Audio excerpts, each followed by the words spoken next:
So my hope for today, once I started on this project, I had so many ideas. So I've written myself some notes and I'm going to have some links for you that I'm going to put in the chat about this because we're going to talk about yoga teachers and imposter syndrome and how to trust yourself and trust your teaching skills. So the first thing I want to talk about is what is imposter syndrome?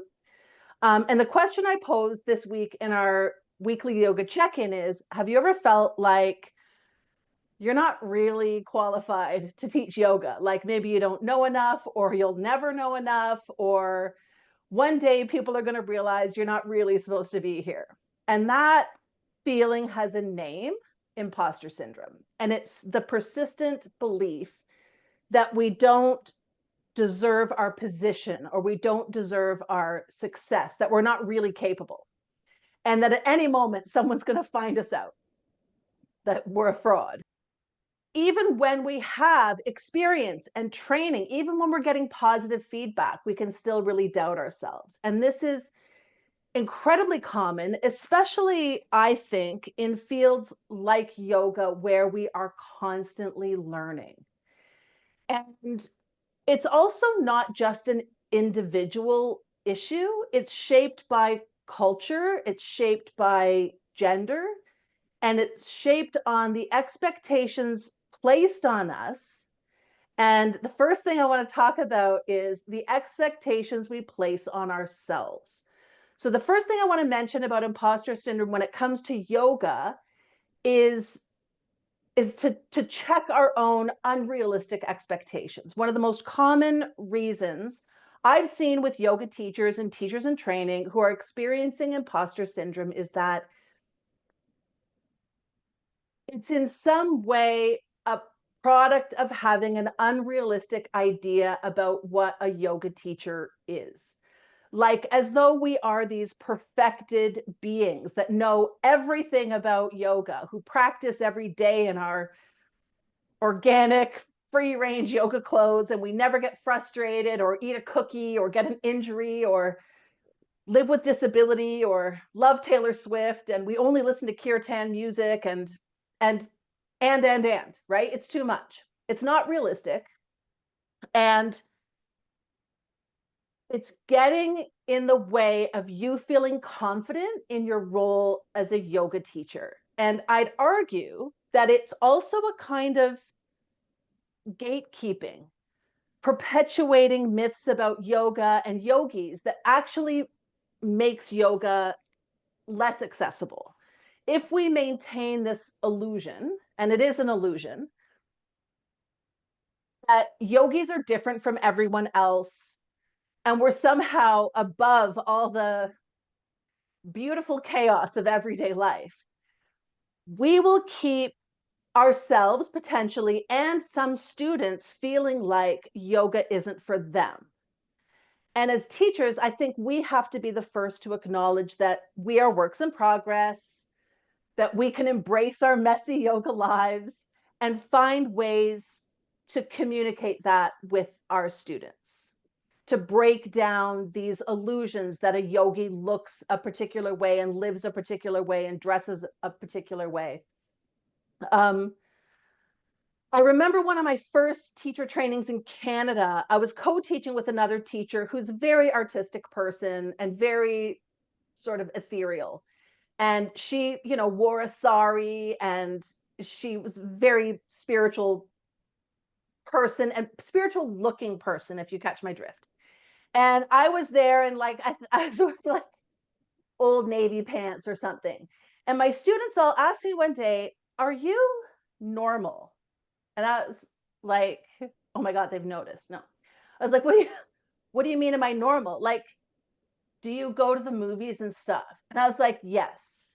Yes, I am normal. I'm a normal person who's also studies and practices and teaches yoga. And we had a long talk about it. And what had happened is that they'd gotten this impression that as part of their teacher training journey, they were going to have to change. They were going to have to dress differently and talk differently and change their tone of voice at all times of the day and eat differently and live differently in the world. And they were all feeling really afraid. Like, I don't know if I can do that. And so we had to talk about those. Some of that is very real for some yoga teachers, very authentic, but some of that can be very performative. And as I said, it can perpetuate this myth that yogis are somehow different from anyone else. And I know, like, internally, many of us have invented these ideas about what yoga teachers are, impossible standard of knowledge and living and being that no one can actually live up to. And, like, honestly, would you even want to? I want to stop watching movies. Um, and so, of course, you feel like an imposter, right? So, what if you understood that yoga teachers are everyday people with a yoga practice who have developed knowledge and teaching skills to share that yoga with others? And everything else is either window dressing or it's a part of your personal, unique character already. Right? So, like, what if yoga teachers could be anyone, even you, even normals like me? So, my question for you is, have you been holding yourself to an impossible standard, one that maybe you created or you imagined? And what would change if you let that go? Next, I want to mention imposter syndrome can impact anyone, but imposter syndrome, the data is that imposter syndrome affects women more often. And the research shows that it's more common among women because from an early age, women are often socialized to seek external validation and to be more careful than confident. So a lot of times for women, we feel like we have to be fully qualified before we take up a space. Um, so, like, has anyone here ever, like, hesitated to apply for something like a job or even a workshop or a teaching opportunity because they felt they weren't ready yet? Yeah. But then you can see other people who are happy to apply for something, even if they just meet some of the qualifications, knowing that they'll grow into the role, right? Whereas women often feel like we have to meet all of the qualifications before even trying. And this kind of plays directly into imposter syndrome in yoga teaching. Many of us feel like we have to know everything before we can really call ourselves a teacher. And an example of this, I don't know, has anyone seen this commencement speech about bicycle face? Did anyone see that? It's a couple of years old now. I'll share the link in the chat. A while back, I saw this video about this old myth, bicycle face. And it's like when, like, bicycles were first becoming popular, there were doctors who warned that women who rode them would develop a permanent look of strain on their faces, what they called bicycle face. And they said women's bodies weren't built for cycling and it's going to harm their health and they should just leave it to men. And a lot of this was like a backlash to women having freedom to be able to move around on their own on their bicycles, right? And of course, we look back and we know that's not true, but the fear worked. And a lot of women were hesitant to ride bicycles because they worried that they were doing something wrong or they were worried they were doing something like unnatural.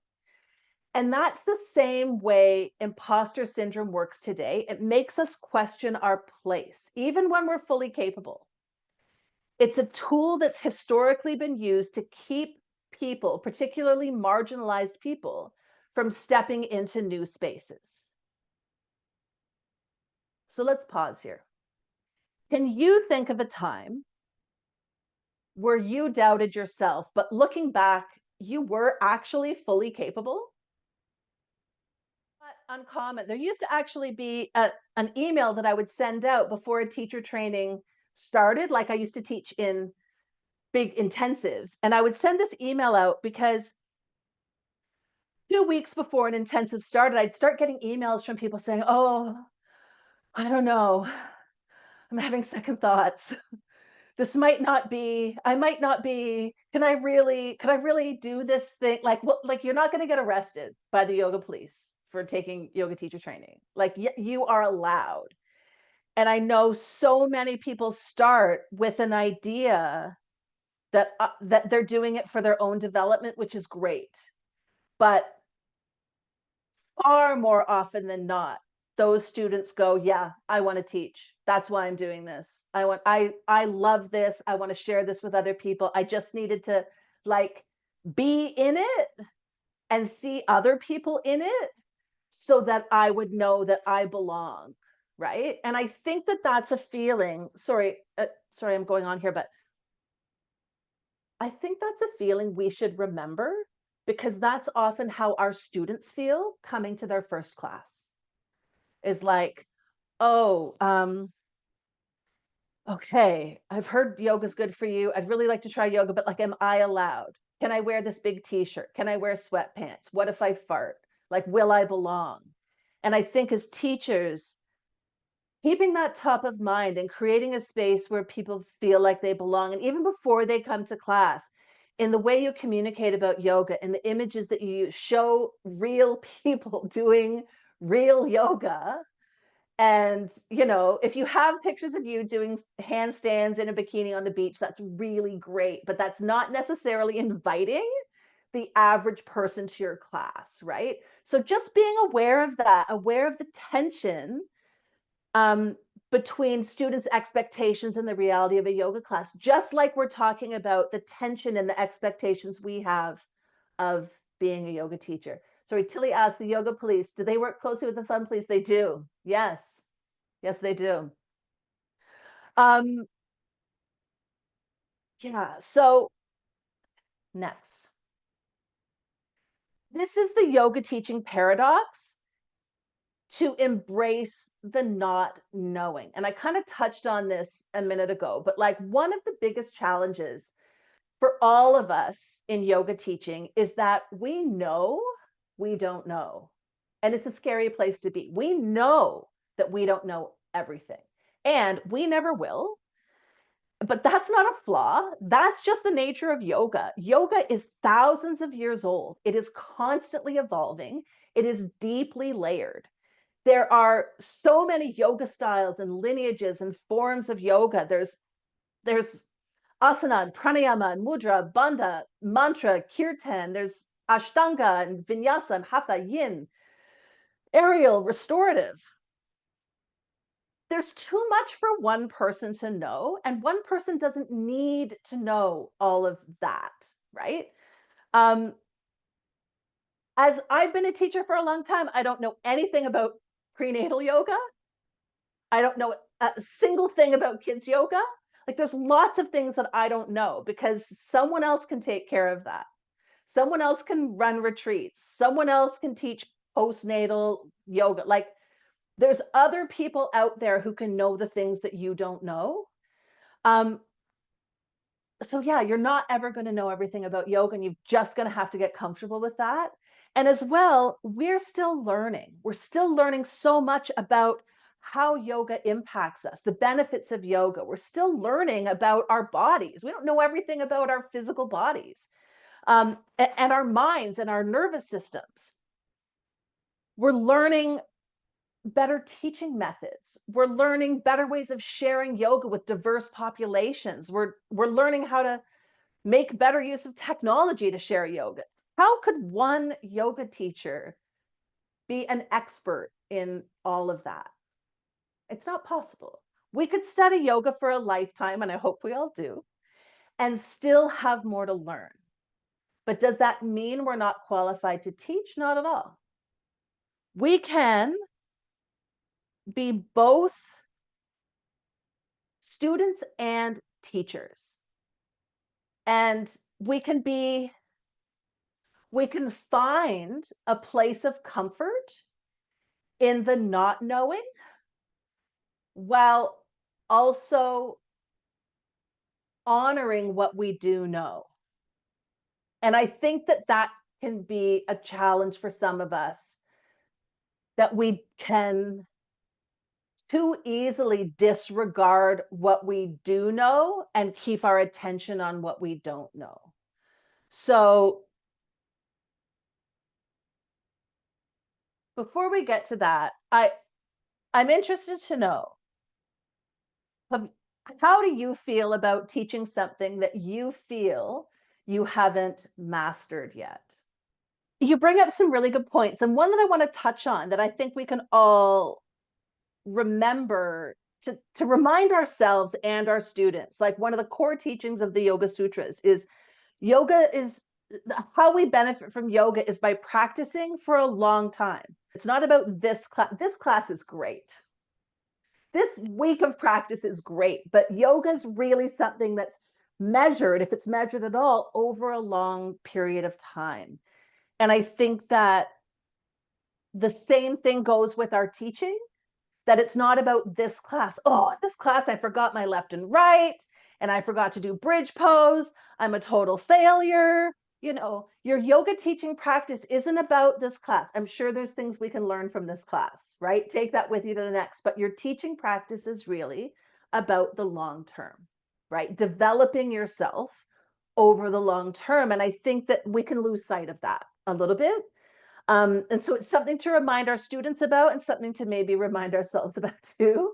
And to know that what mastery looks like is not perfect, is not unblemished. Mastery looks like authenticity and present momentness and acceptance, not airbrushed perfection. No one has that in real life, right? And it's not even, is that good for our students? I remember one of my first teachers, she's the most lovely woman, but she was talking about getting to a point in yoga practice where you would have no desires and you wouldn't feel angry and you wouldn't feel ecstatic and you wouldn't feel, and I was just like, that sounds shit. Like, I am not interested. No, that's a no from me. That, so whatever that mastery is, I'm not going in that direction. I'm going somewhere else. Like, I still want to have a real human experience and my yoga practice, which helps me be present in my real human experience, right? So know that even mastery in yoga looks very different. For some yoga masters, their mastery is, sorry if this is going to shock you all, but it's like standing on one leg for years, or holding a pot of fire on your head and like withstanding it. Like, that's another kind of mastery, which you're probably not interested in. I'm not. So I think it's useful when we're feeling frightened of what our skills are, when we're feeling like we're imposters and we haven't mastered something yet, to really take some time, and this can be challenging for some of us, to think about what we have, what we do know, what we can offer, instead of always thinking about what we're not ready to offer, or what we can't offer, or what we're not, we don't have the knowledge for. What do you know? And so I think that that's useful to take some time with. So, like, acknowledging what you bring, not just from your training, but what you uniquely bring to your yoga classes. So you bring your own experience with yoga and how it's shaped your life, as Andrea was saying, right? We bring the ability to hold space for students, to create a safe and welcoming and inclusive space for practice. That's not nothing. That's a big something, right? We bring the knowledge that we've studied. So, philosophy, anatomy, sequencing. Most importantly, we bring our presence. We bring our ability to listen and to respond and to support our students. Even if we don't know how to support them today, even if we have to say, I don't know how to make that more comfortable for you. I'm going to do some research for next class. Okay? So with that in mind, I will ask you, you can answer out loud. I'd love to hear what you have to say, or you can write it down in your journal later if you want. What is one strength you can think of right now that you bring to your teaching?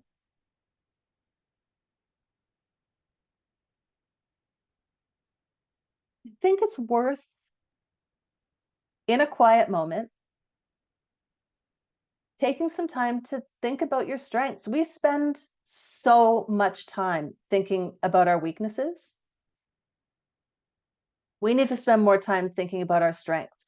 You have strengths you're bringing from your life experience, from previous job experience, from you bring strengths from crappy yoga classes you've been to, and you've said, I'm going to do it differently. And that decision is a strength that you're bringing with you into your class. I'm going to do it this way. So it's worth taking some time to think about those strengths and to think about who you are as a teacher and what you're bringing to class. And highly recommend writing that down somewhere. So, okay, lastly, let's talk about how to work with imposter syndrome. That's one way you can do it. Um, Another thing I'll say is like, just notice it, like just being aware that there's a thing called imposter syndrome and it's not just you, that this is something that's experienced in lots of fields all over the world, and that to notice when those thoughts of doubt arise, to recognize them for what they are. They're thoughts, they're not facts, right? To talk about it. You know, some of you have mentioned talking to other yoga teachers, being in community with other yoga teachers helps. Most yoga teachers have felt this way at some point or at regular points.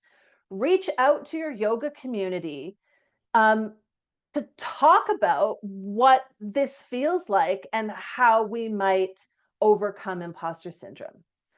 I think it's useful to reframe mistakes. We do not have to be perfect to be effective teachers. There's no such thing as perfect. And every experience is an opportunity to learn. I had more thoughts. To celebrate your wins, um, take the good feedback, right? Often we, yeah, good feedback. Where's the criticism? I'm going to hold this. I'm going to put it in a special jar and I'm going to think about it every day for 3 weeks, right? Take the good feedback. Acknowledge the classes that go well. Acknowledge moments of connection, like real connection with your students. This is what your practice teaching journals are about, to acknowledge like, okay, here are things I want to work on, but like what went well? And really acknowledge that, right? We don't want to skip over those moments. And remember the beginner's mind. So instead of worrying about knowing everything, I think it's really useful to approach teaching, whether it's your first month or your 10th decade, to approach teaching with curiosity, to stay curious, to stay open, and to keep caring. Imposter syndrome doesn't mean you aren't capable. It means you care. And caring is good. It means you're aware of how vast this practice is, and that's a good thing. Just because we don't know everything doesn't mean we don't know anything. It doesn't mean we don't know enough to share what we've learned, right? um so anyway, I hope to share with you some confidence. um Not because we have every answer, but because we're willing to unlock the door and turn on the lights, show up, keep learning, and share yoga with those who need it, right? So those are my thoughts. Thank you. Thank you for being here. Thanks for being on the adventure with me. I look forward to seeing y'all next week.